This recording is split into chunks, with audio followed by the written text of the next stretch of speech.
teine rajamängu meistritiitel, esimene tuli 2 aastat tagasi, et kumb raskem oli? No pigem ikka see, mis täna toimus, et eelmine kord ikka võitsin suht pikalt kõik matšid, aga täna mängisin mingi 39 rada. Ehk siis oli pikk päev. Milline matš neist kõige raskem oli siis?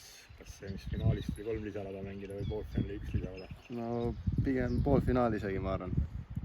Et mõlemad mängisime üsna hästi, aga finaali ei olnud nii hull. Kui poolfinaali lisarajal olid sattunud puu taha, et mis mõtted peast läbi käisid, et matš libiseb käest ja oli enesekindlus olemas?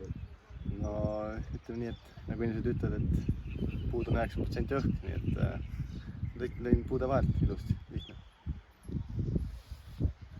Võidu saamiseks oli sisult vaja alistada kõik koondise kaanlased peaaegu, et kas arvad täna, et rajamängu formaat oli ikkagi sinu jaoks siis kõige parem või tegelikult ikka rohkem löögimängu mees? Pigem ikka löögimängu mees, et iga rada loeb, et ei ole nii, et võid teha tripla, teine teeb pöördi ja siis kaotada ära. Aga mis sinu jaoks rajamängu võlu ikkagi on nagu võrreldes löögimänguga, et miks see rajamäng ikkagi sulle sobib ka, et kaks korda on võit?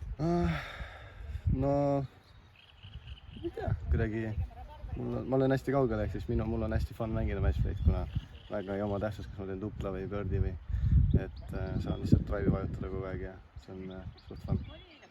Mis on järgmine võistlus, mis sees ootab ja mis suve 3 tähtsamat eesmärki? British Amateur.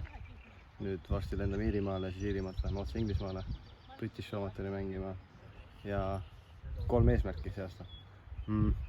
Saada Vaagris top 50 ja võita mingi suur amatöörvõistlus see aasta ja MM-ile võiks ka peale saada tiimiga.